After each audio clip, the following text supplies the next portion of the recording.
We'll get started here. This is the last class for the summer. We'll restart in September. Notifications coming in September. Anyway, I'm going to be glad to have the summer off. I need a little R&R. I tell you, I've been pushing like mad. I'll bet. We've been getting ready for CPAC, for those who don't know. And Nancy called me up and said, "Can you take care of Jim's estate?"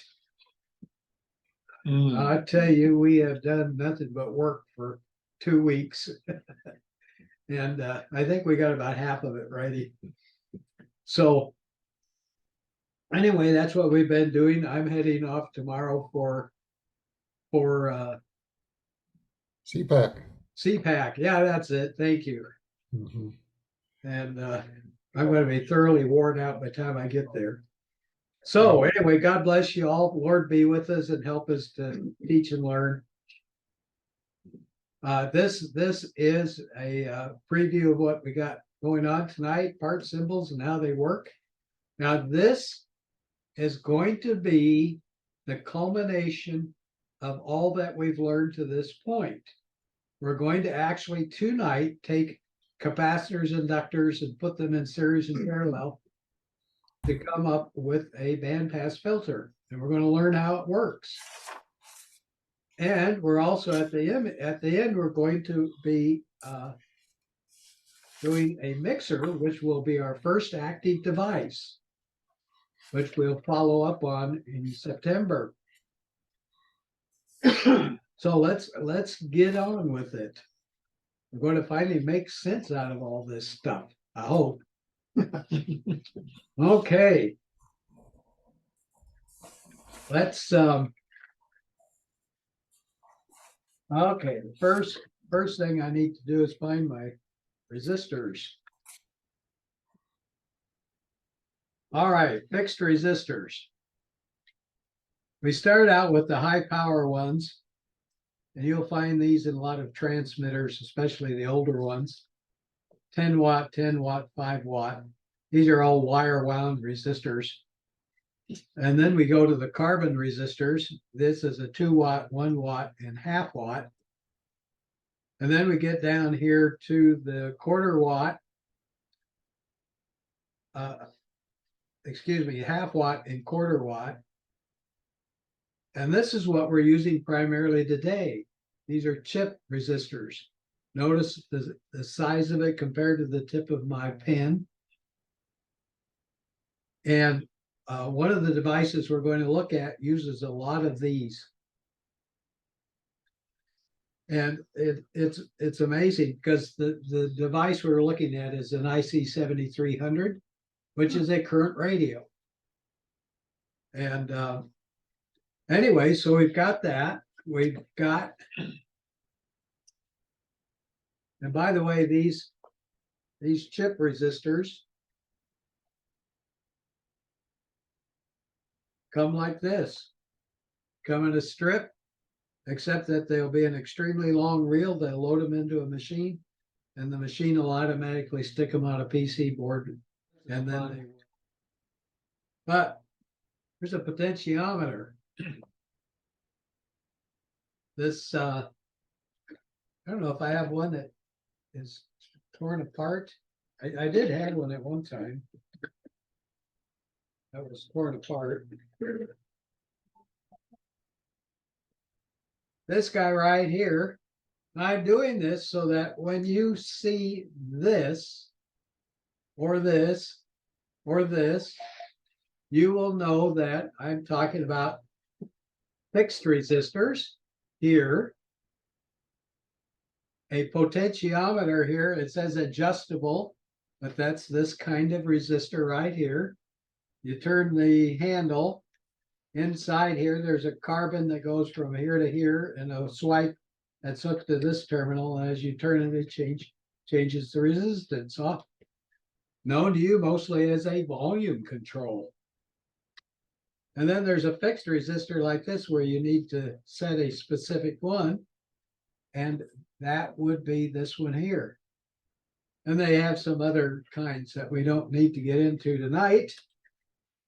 But there you go. Resistors. Now, and you remember us talking about those. Now there are capacitors right here. And we're going to X this out. We're going to talk about capacitors. And here are a bunch of them.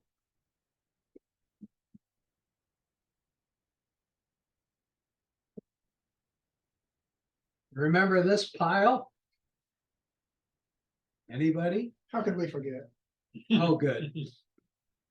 Somebody knows the right answer out there. I didn't say I remembered it, I just asked a question. Oh, Well put, bud. oh, dear. Anyway, oh, how did we get this in there? Switch. I remember talking about that, Mm-hmm. but probably our most common capacitor, excuse me, will be this little guy here. This is a disc ceramic capacitor. The insulation between the plates is ceramic. And it's the most common and probably most used of all the capacitors that there are. And it's good for bypassing and coupling and all kinds of stuff where you don't need any precision. And then there's this one. This is also a disc ceramic capacitor, but notice it's 3,000 volts. You'll find that in smaller linear amplifiers. And so this, as it says, put out 5,000 volts and it's 0.005 microfarad. That would be, I think that's 500 picofarad. So, and now this is a resistor, a capacitor, I'll get it straight. So you guys know what I'm talking about. I'm not sure that I do, but if you notice this guy here, this is a mica capacitor, very stable, used in applications where you need to, these guys here, the disc ceramics, they're fixed capacitors. Okay. So, and that's the symbol. This is non-polarized, so actually both of these would be a non-polarized, I forgot that distinction. Capacitor. You can hook them up either way and it doesn't make any difference. But then there are these. This is an electrolytic capacitor. This is 5,000 microfarad. This one is 100 microfarad. You all probably remember my 4 farad capacitor that I showed you. I don't have it here right now. But each one of these is an electrolytic capacitor, which means, and not that one, excuse me, which means it's this kind right here, and they're polarized. If you hook them up backwards, it will destroy them. And often they will explode. They make them, see the little X on here? See, I'll turn it, see the X? That's so that if it explodes, instead of exploding like a firecracker, which I've had to do, I've had to put up with that, it will just split open a little more quietly. But when I was in the Navy, I had a lot of tube equipment, and I was out in the hallway, through a big steel door, right? And I heard this come boom. And I went back inside. An electrolytic that was considerably bigger than this in a tube type piece of equipment had exploded inside. And if you know what a rack mount is, let's see, can I?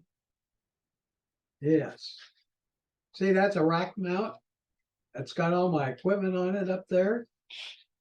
The inside of that rack was full of spaghetti.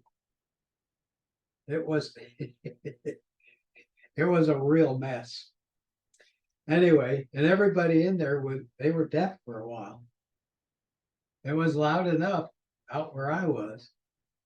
But anyway, so be sure you hook them up with positive on the positive side of stuff. Now, here are electrolytics. These little guys here, these are surface mount. You can see on the bottom the little terminals. Put them on the circuit board and heat it up, and it solders. So then we have variables, like this guy right here with a little coil here. But there's the variable part. And I need a little screwdriver. And a lot of this is review, but I want you to see all these different things so that we're going to add them all together tonight. So then you just turn this and you increase the capacitance as you do it. You can see here's minimum capacitance. And as you turn them, the blades mesh together. We can see here. Oops. So we mesh it till it's fully meshed. Here's another little one. And we have great big ones too, but we're not going to discuss those today.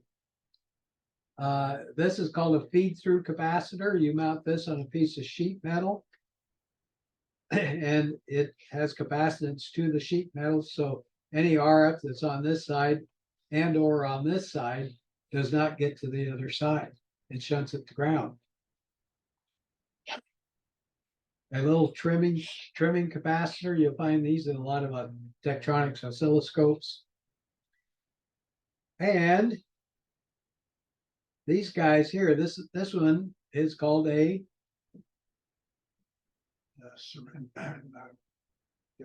doorknob. This is a doorknob, and it looks like a doorknob, but this one is what did I do? Oh, here.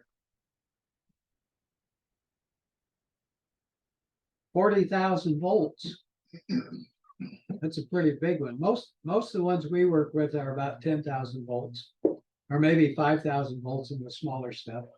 This is one that you find from Russia. This one is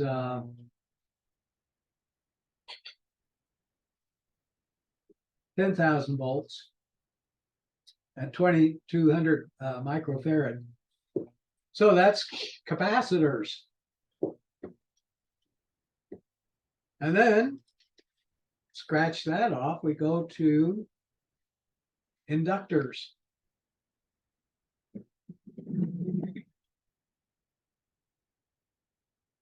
And we will remember that all I've got for inductors.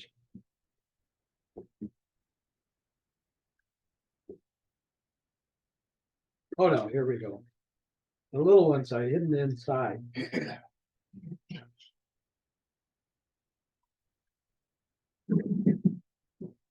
So, fixed air core right here. This is a fixed air core. This is used in a antenna tuner with steps. You've got a switch, a multi-position switch. In fact, this is a multi-position switch.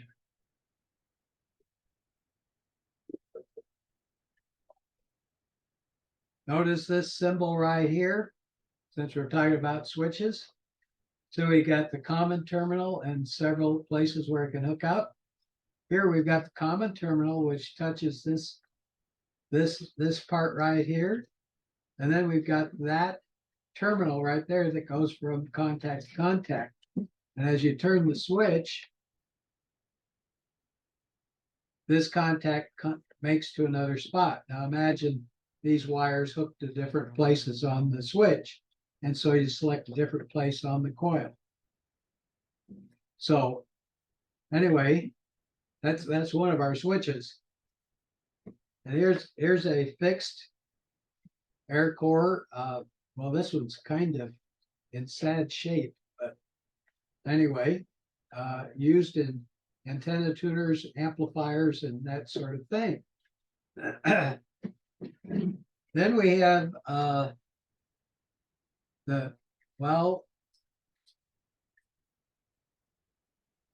we call it an iron core. You could have a ferrite core, that's this. And this is a ferrite here. And so you wrap it with wire and you end up with a coil. And you can also put transformers on these, and you can have these much larger, in fact, considerably larger. I've seen coils like this made with ferrite.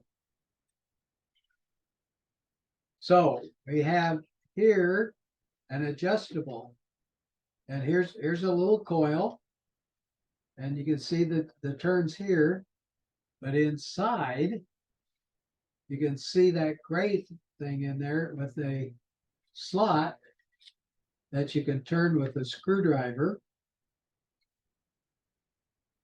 Except my screwdriver is not fitting into the slot. And actually you don't want to use a metal screwdriver.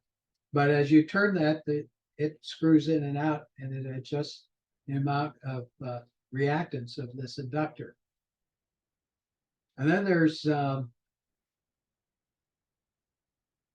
this is a transformer,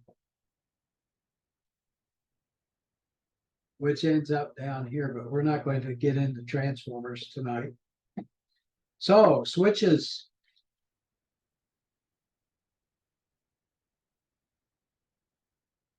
We've also talked about switches, and that's this part here, and we're done with that. But here is, and I love this. This is C&K Switch Company. Hey, when I was working in Tektronix, I was the switch engineer. And one time C&K gave me a airplane ticket to come out to see them. My boss told me I couldn't keep it. I was really excited. I was headed out to the Chicago area. So anyway, this is a single pole, single throw switch, which would be just two of these terminals from here to here. If you have three terminals, this one being the common right here in the middle. This one here is the common. That's this terminal or this terminal. And this switch is a double pole. So if you switch it this way, this contact and this contact are together. If you switch it the other way, this switch and this contact, that contact are together. And also, if you go to the center, like this, both of them are off. But this one here is a single pole double throw. When you put two of them in, it's a double pole double throw. And I've seen triple throw, double throw, a triple pole double throw, and quadruple pole double throw, with four of these across in one switch. So those are the main parts that I wanted to show you tonight. Now let's go back. See, is there anything else? Don't know. Okay. We can scratch that one off. I don't know if any of you out there in Zoomland, that's the place, have got this sheet. I sent a PDF of this to you, so you can print it out and have it for reference. Now, next year, I guess, or starting in September, we will start talking about active devices. And that's, I mean, here are our transistors. And this is standard junction transistor here, an NPN, and then this is a PNP. We'll get into all of that. These are all field effect transistors, all the various kinds that there are. And many of your transistors nowadays are field effect transistors, especially when you're talking about your power amplifiers in your radios. And here are diodes. Also, tubes. And these, when you talking about an amplifier for your radio to go from 100 watts to 1,000 watts or so, or 600, 800, 1,500 watts. I have an amplifier that has two triodes in it. They're 3-500s. And that means they got three elements, and the plate, which is this upper part here, will dissipate 500 watts. So with two of them, that's 1,000 watts that you can dissipate. That radio will put out 2,000 watts, which is quite a bit of power, say the least. And anyway, so that's something else that you should be familiar with are these ground symbols. This one says chassis ground, and this one says earth ground. This one is the most common that you find. So we will also be talking about digital in the fall. These are digital signals, and I hate to say it, but over half the radio is digital nowadays. Capacitive reactance. Do you remember this? Now what's the? Oh, John's shaking his head. No. I wasn't here. Nor was I. I missed Nicholas. How about anybody out there? Do you remember this? Yep. Yeah. Oh, good, Scott. Thank you. What happens when your capacitance goes up? What happens to the reactance?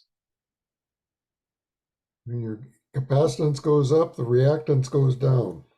Correct. And what happens when the frequency goes up? Same thing. Correct. The reactance goes down.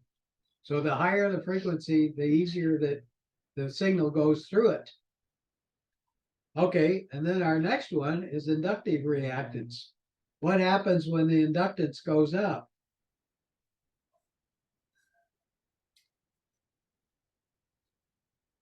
Nobody? The reactance goes up. Goes up too. Yeah. Didn't it? Yes. Should. Yeah, we both go up. And when notice here, you can see my John. Yeah, I'm looking at it here. Yeah, I know, but it's delayed, is it not?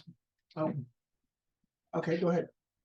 Anyway, it's frequency times the inductance. So if the frequency goes up, the reactance goes up. If the inductance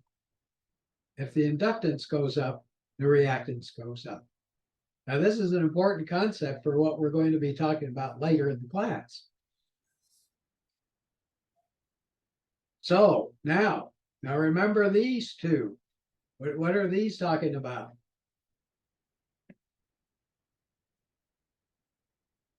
Oh, come on, guess, you guys.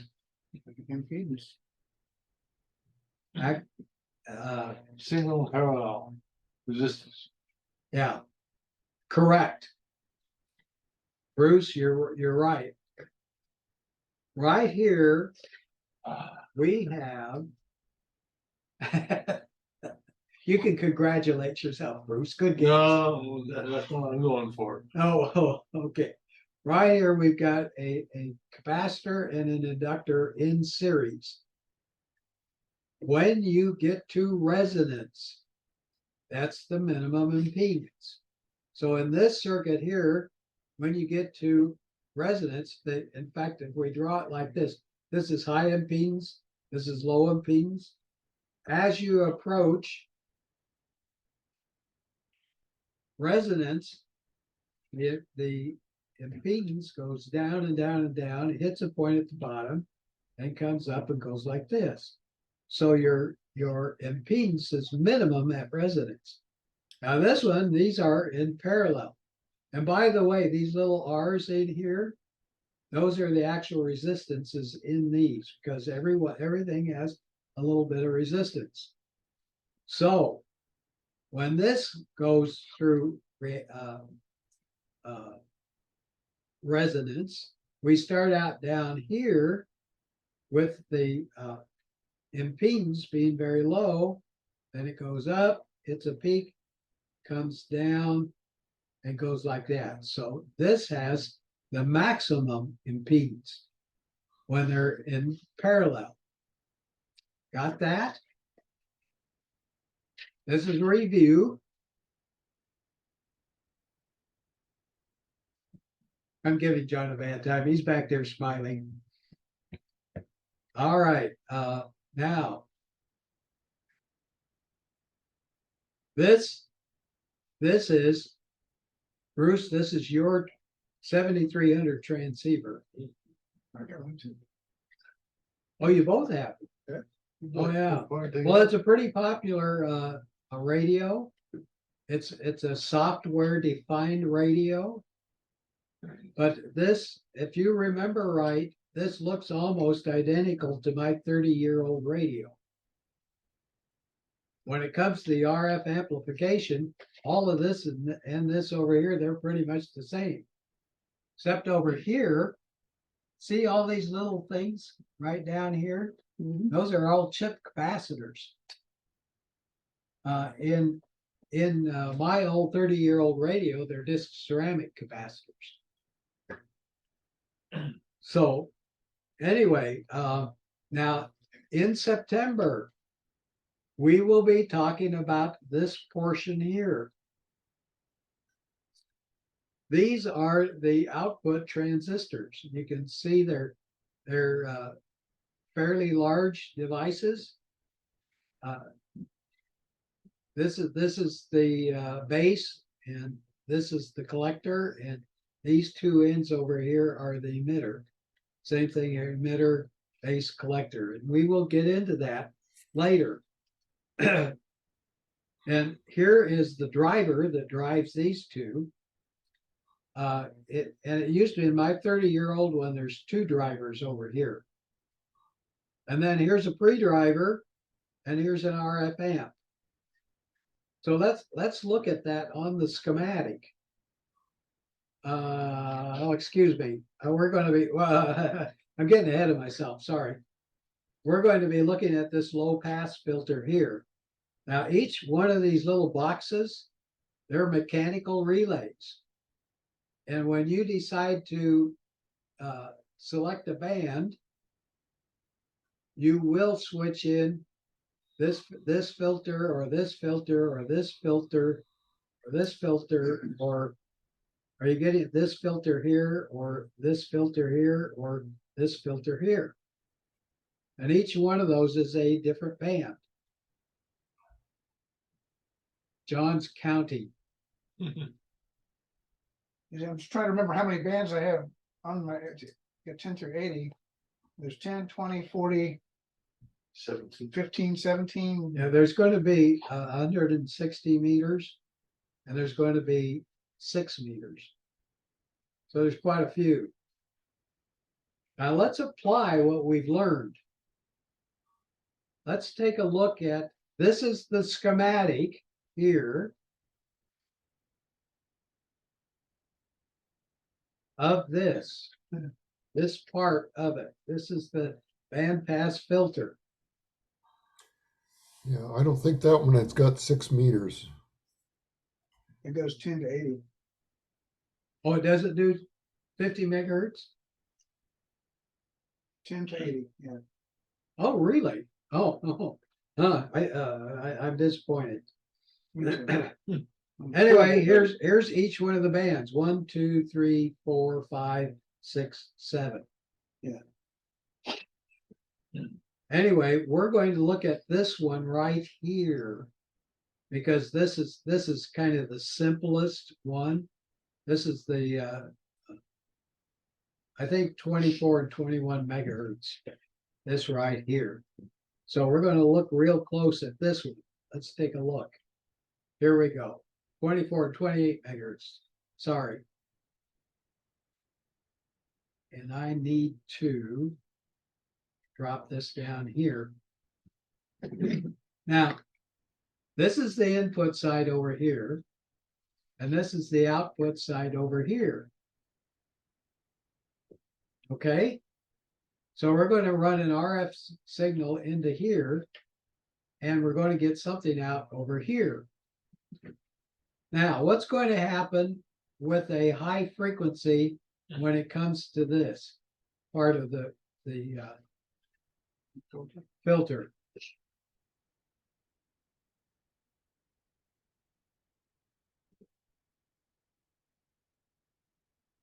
Now this is a low pass filter. So what's going to happen to the high frequencies here?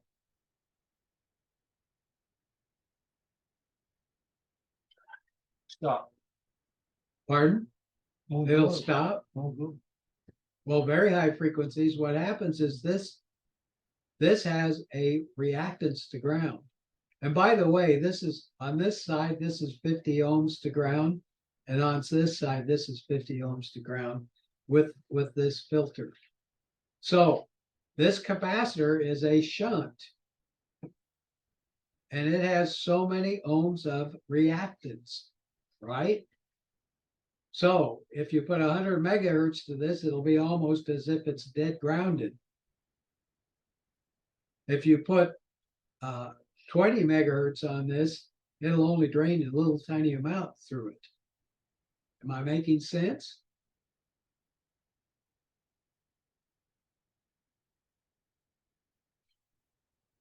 High frequency, this passes a high frequency real easy. A low frequency, it does not pass easily. So the high frequency goes to ground. Okay. Now, somebody tell me what we have here with L822, C825, and 826. This right here, what is this?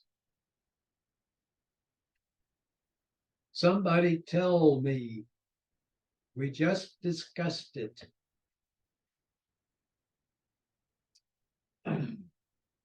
This is disgusting. We just discussed it.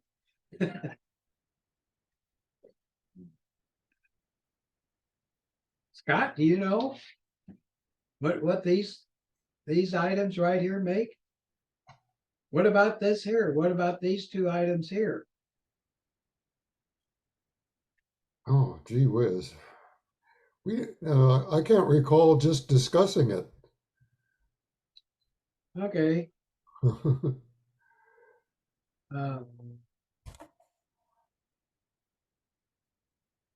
Here we go.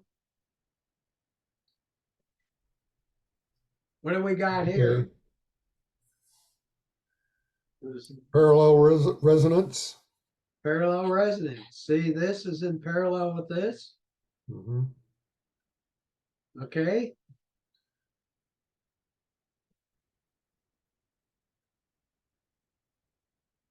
See here.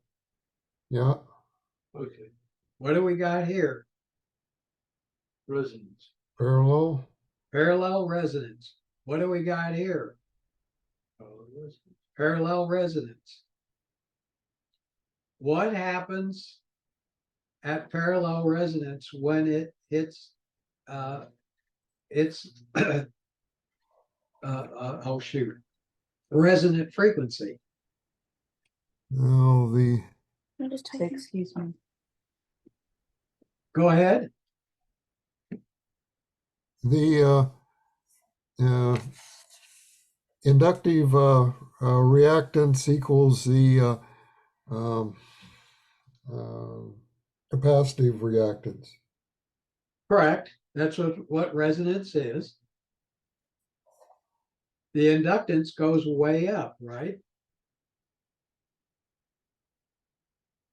I mean, excuse me, the impedance goes way up.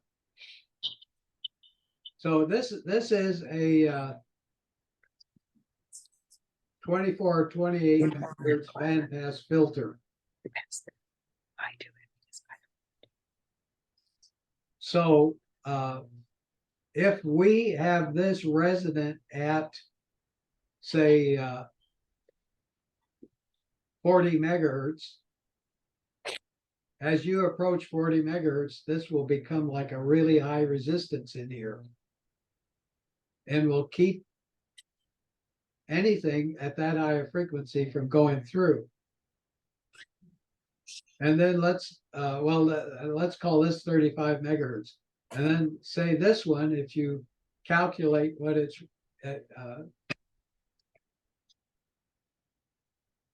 resonant frequency is 40 megahertz. So 35 megahertz is blocked and 40 megahertz is blocked by these two filters. Now notice this one in the middle. We got two capacitors going to ground. So any high frequency stuff that gets past this will be pulled to ground. This will block the higher frequencies, and this will force the higher frequencies to go to ground. But what happens when a low frequency hits this? Goes right through. Goes right through. Exactly right, Bruce.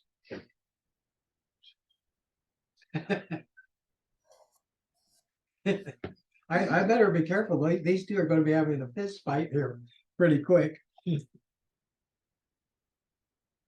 This filter that you're looking right here is and I'm not sure I'm pronouncing this right, a cow. Say that again. Did you say what it was? No. Denise, were you, your mic's on, were you answering the question or is your mic just on by accident? Oh, sorry. I was just gonna say, Annalise, I was heading out for camp. So bye, Joe. Oh, okay. Oh, yeah. Too bad you got to miss it, but Enjoy. I will be putting this up online first of the week after the sale. So God bless you, and you have a great trip. Oh, okay. All right, see ya. She texted. Bye. Yeah, bye. Yeah, I missed the text. She texted again. Okay, this is called a Cauer, C-A-U-E-R. Cauer is how I'm going to pronounce it, or it's also known as an elliptic filter. So if you go online and try to look it up, you can look up the elliptic filter. And this is a family. And the other filters that we look at are now, don't try to remember these at this time. Oh, question, Joe. But Just for the heck of it, why do they have parallel capacitors in there? And here, the circuit, yeah, there and then just below it, oh, here, yeah. Why do they have parallel? Because instead of using one capacitor, that's larger. the reason, well, there could be more than one reason. It could very well be that these two here make 32 picofarad, and that's the capacitance that they actually want. These two are 82 and 56 coupled together, whatever that adds up to, 138 picofarad. And maybe that's the capacitance they really needed to have. There's another reason that they could have them in parallel too, is that each capacitor is going to, at certain frequencies, it's going to develop a little bit of heat. Because it does have resistance in there, and you want how can I explain this?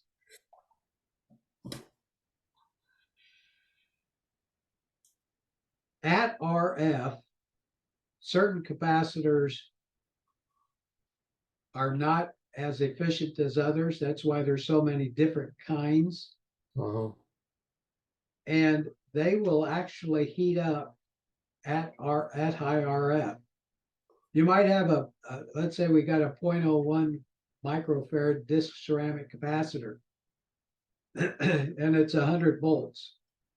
And if you've got 60 cycles going across it, it'll have no problem. Or if you've got audio frequencies going across it, you have no problem.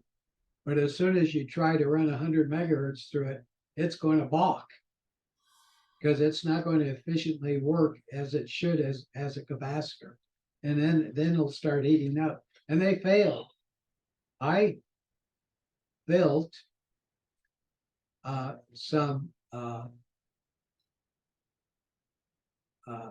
bandpass filters for the club at one time. In fact, they're downstairs here. And I put capacitors in parallel so that they would share the current, Uh-huh. so that not all the current went through one capacitor. All right. I mean, we're getting into really nitty-gritty details here. Yeah. When you're dealing in RF, you got to make sure you use the right kinds of capacitors.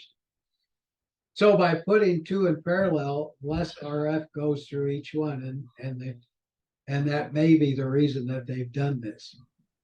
And then with the chip capacitors, that's real easy to do.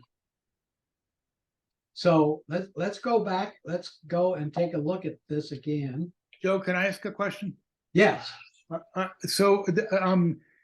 just don't understand everything on this. The capacitors all have a number next to them. Does that number mean anything, or are those just identifier numbers? You mean like this one right here? Yeah, like C833 or C825. What does the 825, 833 mean anything about the capacitor, or is that just an identifier? It's just an identifier. Okay, okay, and the same with the L's. L822 Yeah. identifies that. L823 identifies that. What about the LA and LR? Are those different types of inductors, or what You is know, the- I have no idea what that might be just the part number. Oh, okay, okay. I don't. And one last question: what's the P mean? What is a P? Oh, picofarad. Oh, okay, okay. Thank you. 10 picofarad. Excuse me, 22 picofarad, 39 picofarad. Okay, thank you. And that's in the old days we would have called it 22 microfarad. That's a picofarad. I liked micro, but Yeah. how are we doing on time, John? Well, let's see, we have 0 minutes. Okay, here, I just want to show you this before we go on. This is a bandpass filter. Frequency starting at 0 and going up in frequency. And here's the gain going this way. Now you can see that across here, everything's fairly flat. Now, these are, this is a bezel I don't know anything about. Butterworth, Chevy Chev, and elliptic, or I put in Cower here. Now notice how this one here is flat, the Butterworth, and comes off like this. And then you get the Chevy Chev, and you get a lot of ripple. Wait a minute, which one am I on? This one. Here at the Chevy Chev, you can see there's a lot of ripple up here at the top, but it's much steeper on the side bands. And then the elliptic, or the Cower, whatever here, notice this one has less ripple across the top, but it has this really steep sideband. So if you're trying to listen to somebody here or keep this in the band, that's good. On this side, these are all cut out. So this is the band pass. Everything goes through in this area real easy. But when you hit this frequency here, when you get to here, it's gone. same thing. And in each one of these, but each one gets steeper and steeper and steeper. Any questions about a band pass filter? This is a low pass filter. They have high pass filters and they've got band pass filters. That's pretty good. I think I'm gonna take. So anyway, back here are the filters and here are the capacitors. See how these are all lined up nicely. They fit in here real well, and they're just little tiny things. So let's take a break. Bruce. I tell you no tales untrue, laddie. All right. 10 minutes.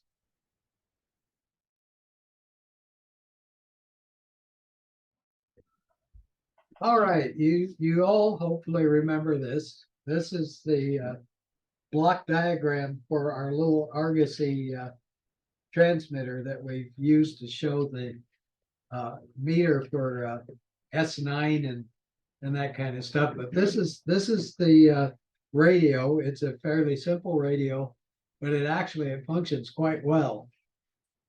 And we're going to talk about here is the antenna, which if it's in receive comes through here, goes through a low pass filter,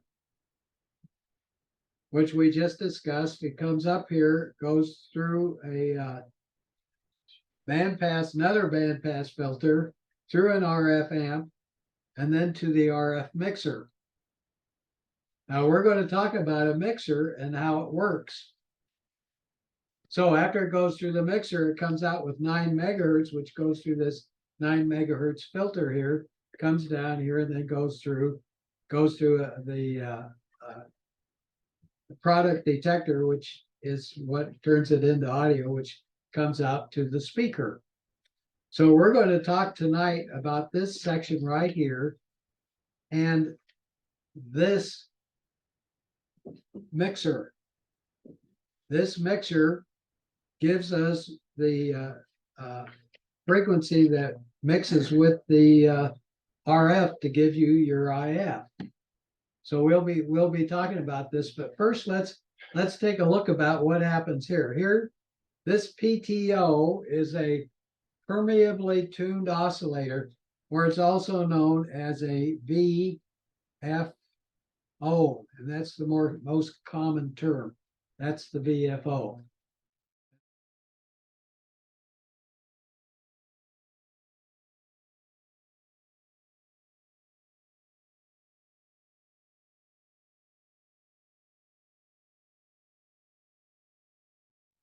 And then we have the crystals that mix to give us a band pass.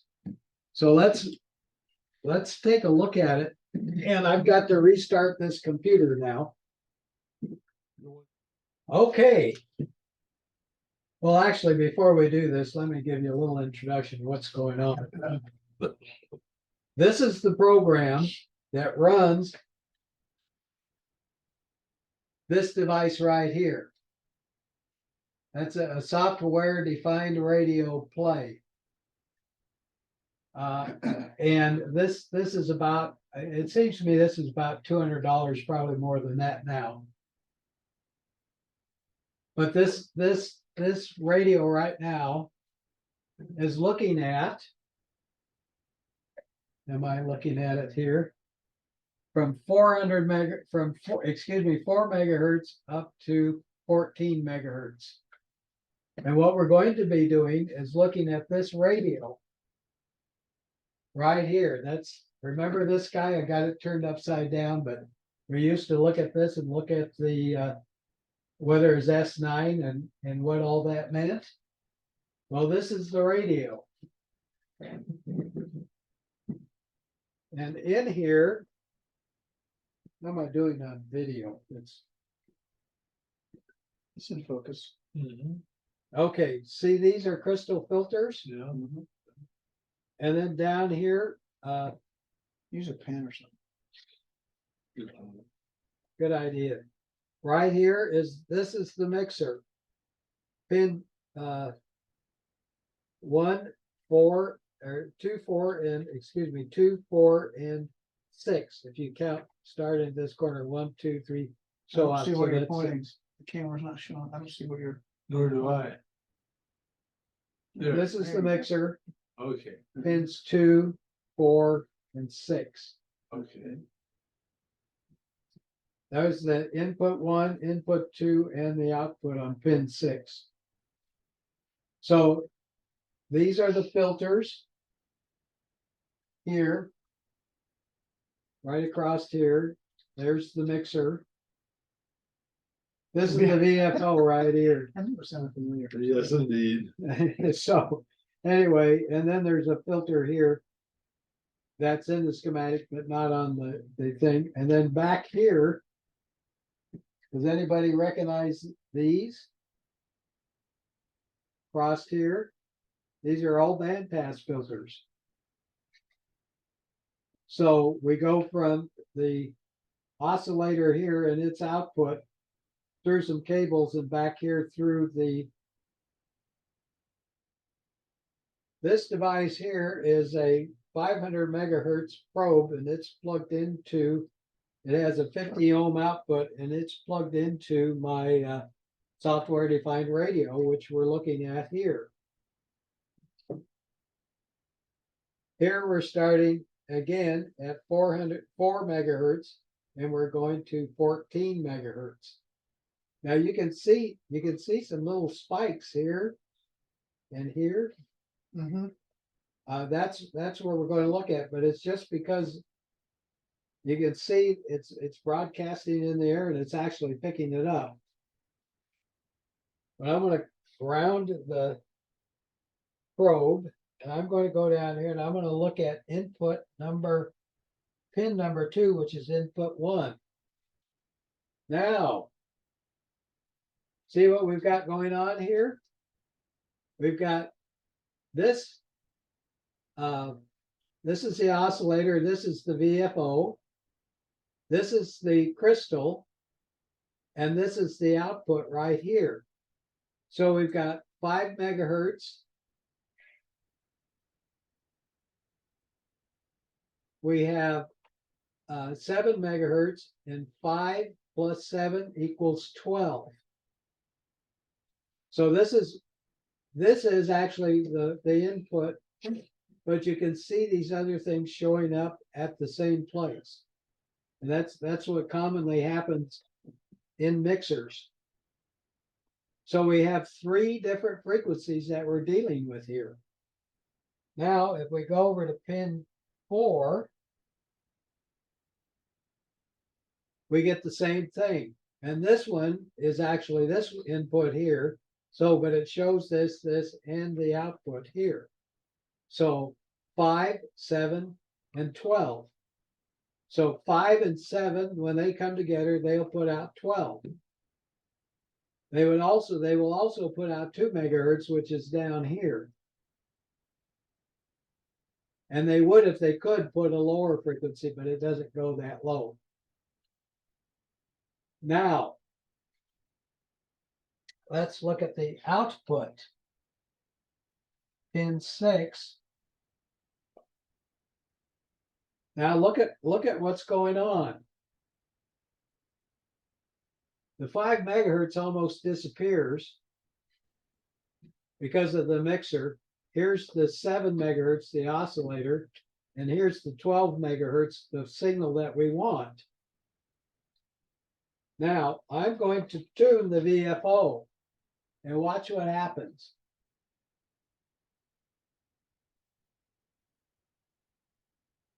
Notice this over here, it's moving to the right. Now I'll move it a little more to the right. Okay, and then I'll move it back to the left. Like that. So let's go back to pin 2 where we see all 3 of them. Now this one is the VFO. Now watch what happens again when we tune it. We're changing the VFO's frequency. And it's changing, but notice what's happening over here. This one's changing also. See how that happens? Now we can go with this VFO, we can go 500 kilohertz. And that's what we want to do. Now this is the crystal frequency and it's fixed. It won't change. Are you following me? Crystal frequency doesn't change. All right. But this is the signal that we want. The problem is when you run anything through a mixer, you end up with all these different frequencies. If you could see it, and I can't quite tune down that far, there's also a 2 megahertz band here. If the 2 megahertz went up to our diagram, which I will show you again, what we've just looked at is the VFO, which is 5 megahertz, which this varies from 5 to 5.5 megahertz. That mixes with the 7 megahertz oscillator, which gives us 12 megahertz output here. Let's say that, okay, 12 megahertz, 5 to 5.5, and this is 7. So 7 mixed with 5 gives you 12, or 7 with 5.5 would be 12.5. That comes over here and comes into here. What frequency would we want? And if this is going to be 9 megahertz. Sorry. This is a fixed 9 megahertz signal. And I want to tell you, if this signal coming in here is 21 megahertz, keep running myself off the paper. This is 21 megahertz going through here, and this is 21 megahertz right here. Coming in here, 21 mixed with 12 gives you what? 34. Yep. And that's the sum and the difference. When you go through a mixer, you get the sum and the difference. Oh. So what's the difference? 9. 9. This is a 9 megahertz filter. That keeps the, what was the sum again? 34. 34 megahertz. Sorry about my writing. 34 megahertz does not go through 9 megahertz. So that eliminates what's called the image. So now the image I asked you to read something in the license, not the license manual, but the ARRL handbook. Does anybody remember that? Oh no, Bruce, you don't check your mail. I wasn't here. You were at home. That's where your mail was. I was in California. Hmm. So you didn't carry your computer with you to check your mail? Why would I do that? I like Bruce is not a computer person. I'm teasing him. It's a better excuse than this. I saw my email. And you guys ignored me, didn't Oh, you? well. I wonder why. I wonder why, John. Why would they do that? Are you interested in learning or not?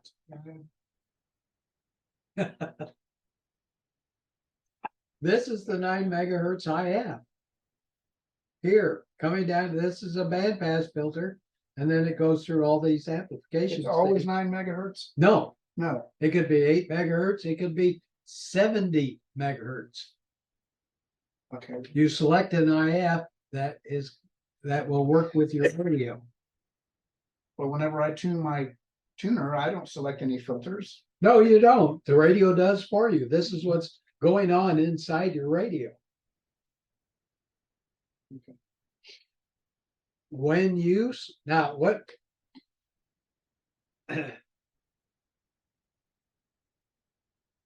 Now, what you said, when you select a what? Frequency. A frequency, you're tuning the dial, right? Yeah. That's the VFO. Sure. Okay. It's either this frequency, and usually it's a 500 kilohertz variation. So, and this is very often the frequencies that's used, 5 to 5.5 megahertz. But there are some radios that work at this frequency, so they would choose a different frequency for the VFO. Why would there be a different frequency? I mean, why would different radios use different? Because some of the modern radios actually receive at 5 megahertz. And so you would end up with this being here, it would end up being in the vast band pass for the frequency you want to listen to. Here, let's see this chart here. Yeah.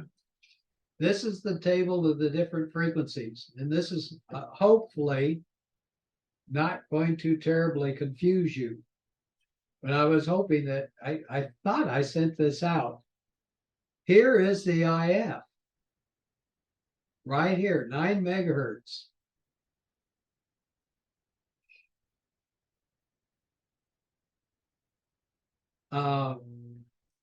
This is the bands here, 3.5, 80, 40, what is that? 60, 20, 21, oh shoot, 20, 15, and 10. And 10 is divided into 4 sections here because it's 2 megahertz wide.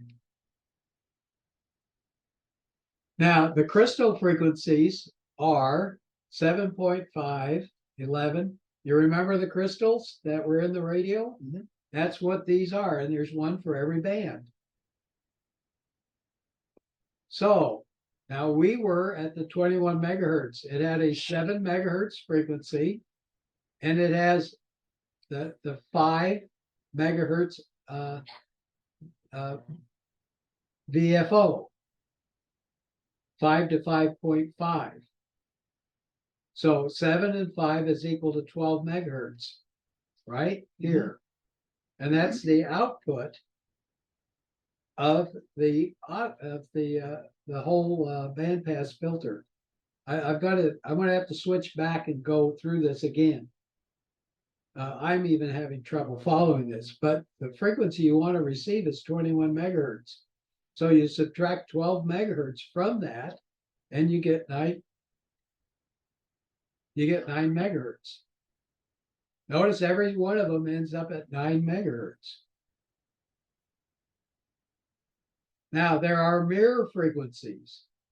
This one here is 12 minus 3, which equals 9. So if there's something at 12 megahertz coming in, it will pick it up.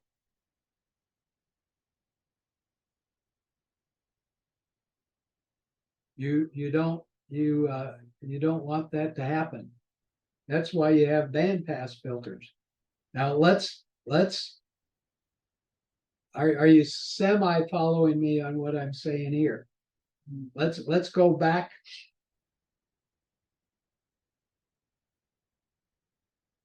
We'll stop the share and we'll come back over here. Remember this low pass filter? That gets rid of everything above 21 megahertz. Band pass filter, it only lets 21 megahertz. 21 megahertz go through. Well, if the low pass filter has already gotten rid of everything. Yes, but remember there's the 3 megahertz. That's the image. Okay. So if you got a strong signal at 3 megahertz, it will get mixed along with the 21 megahertz So you and gotta come get rid out of that. and it will come out at 9 megahertz. So you gotta get rid of that 3. Yeah, so you got 3 megahertz plus, I mean, excuse me, 12 minus 3 megahertz equals 9 megahertz. So if there's a 3 megahertz signal that makes it through this path here, it'll show up also. In this mixer here, this mixer has an output of 9 megahertz. That's intended because of this filter. This is your intermediate frequency.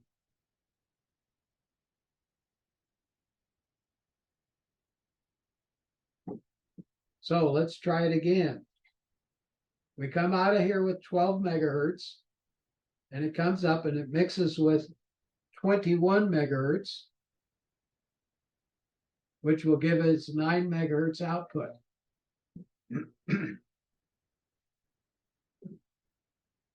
However, there is a mirror image. There's a 21 megahertz, 12, and which is what's coming in here. And if you take the 3 megahertz and mix it with 12, you'll get 9 megahertz. So if this 3 megahertz gets through all of this, it'll show up also. So if you have a strong guy on the bottom end of 80 meters, which is 3 megahertz, and you're trying to listen to somebody on 21 megahertz, you'd hear them both equally.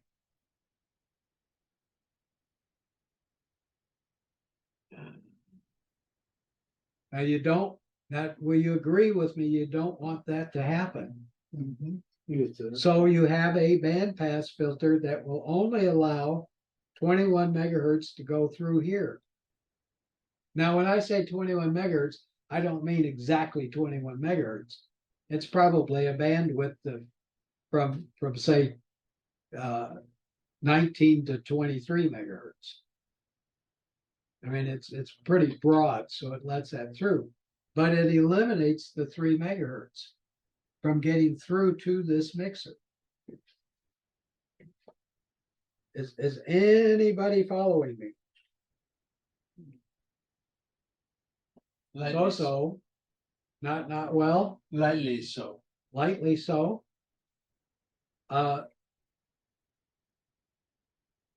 John, Yeah. KI6IFA, how are you doing with this? You're way over my head, but for me, it's mostly about electronics enrichment. I'm not here to study for a test. So, I'm absorbing as much as I can, and that's just going to have to be good enough. Well said. Okay.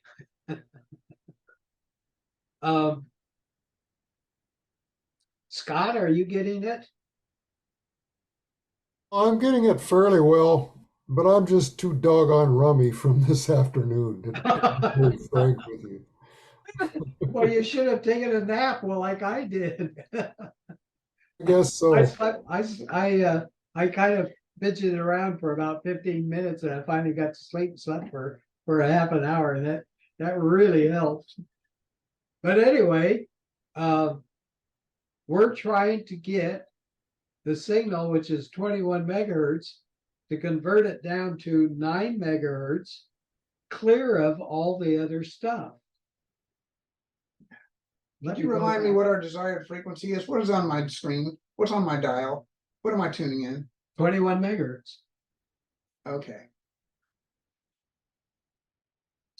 This section here is to generate the signal that will mix with your incoming signal. So here's our incoming signal here. Okay. This is 21 megahertz coming in here. Goes through a low pass filter that gets rid of all the stuff that's above 21 megahertz. And then it comes through a band pass filter that gets rid of stuff on both sides of 21 megahertz, eliminating the 3 megahertz. And where did 3 megahertz come from again? Okay, that is, if you get to this point here, where you got a 12 megahertz signal going in.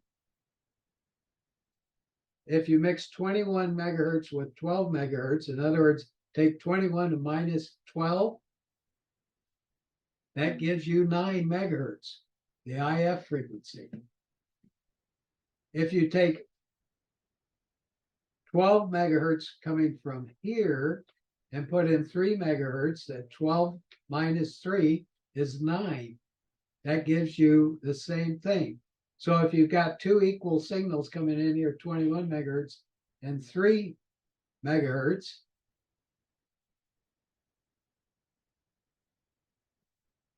they will both come out through your IF, which is 9 megahertz.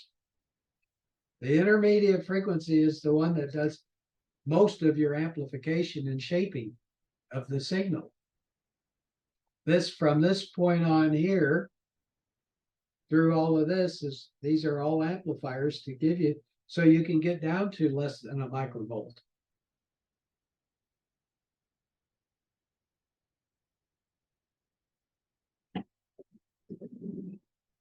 You want 21 megahertz, you do not want 3. 3 is the mirror image. Now let's go to pin 2.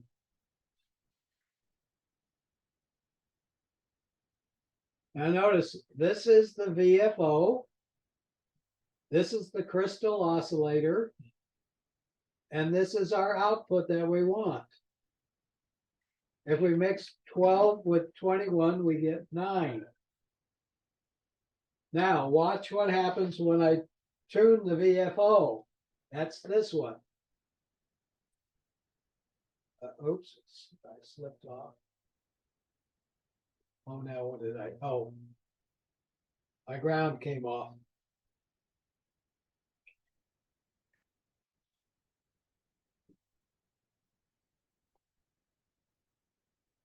Here we go. See this one here going, this one here is following. So it's changing frequency. And then we can come back down in frequency. So this is the VFO, and this is the frequency we want to, that will mix with 21 megahertz to give us 9 megahertz. See how that works?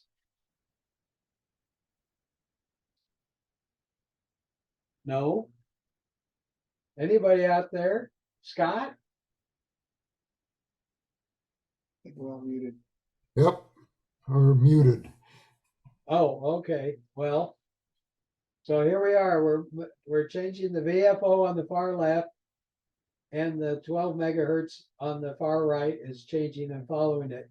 And that's what mixed with the 21 megahertz signal and gives us different frequencies at 21 megahertz. So Yeah. I have sent people copies of these pages.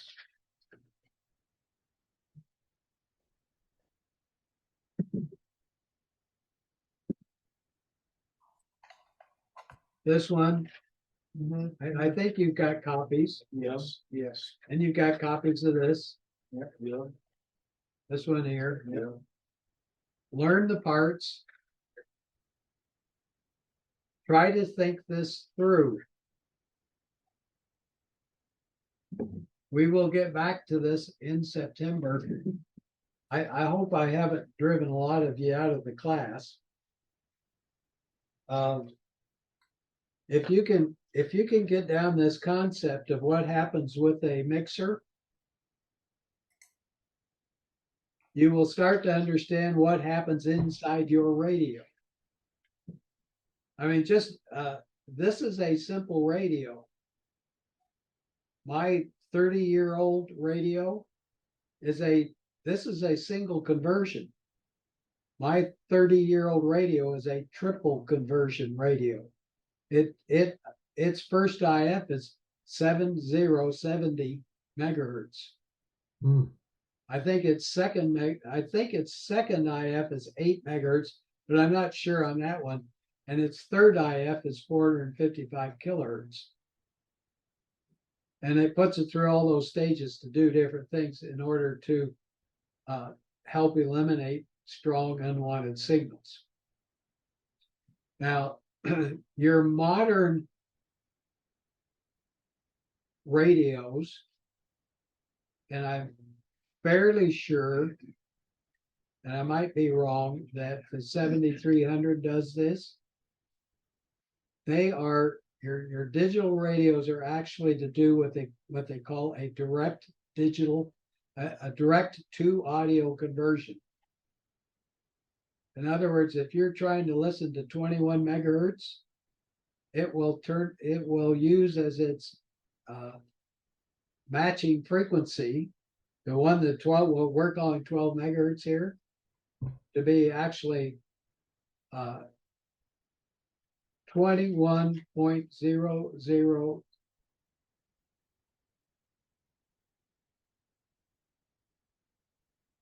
100.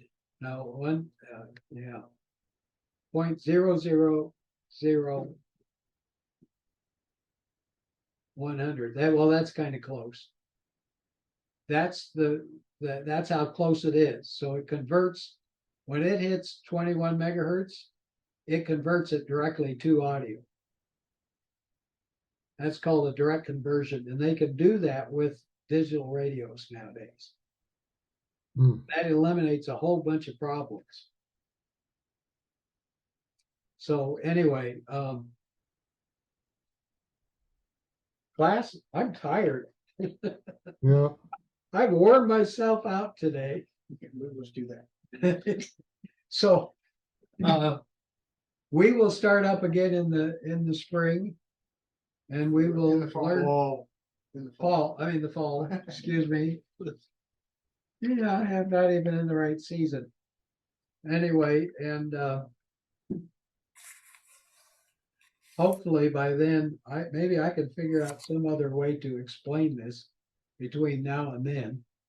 But I think this is really an important concept to learn, because once you learn it, you can figure out everything else that's going on. We've got a VFO, we've got a mixer, and remember, we've got signals that are generated when you mix something, and you want to get rid of those signals. In fact, here, oh, I'm sorry. Excuse me. Let's go back over here. Here, I forgot about this.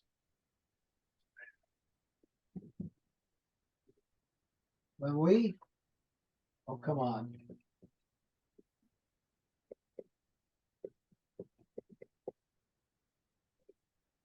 Okay, now watch all of these. All right.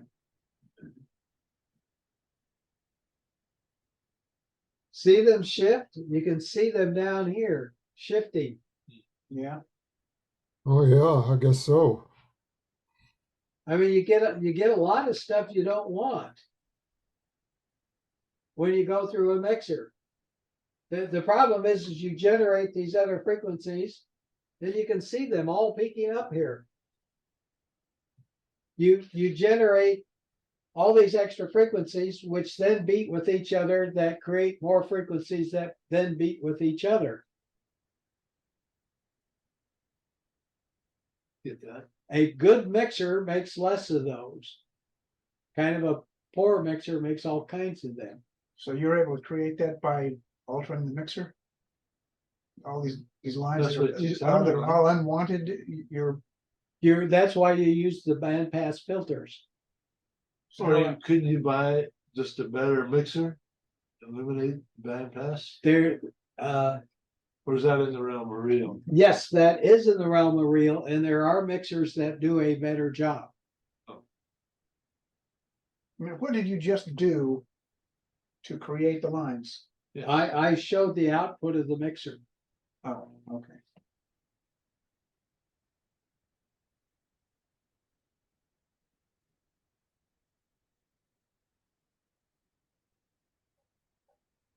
And I just varied the frequency.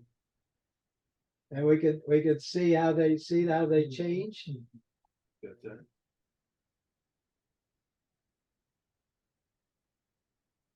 See, there's a null spot. And anyway, you get all these other products.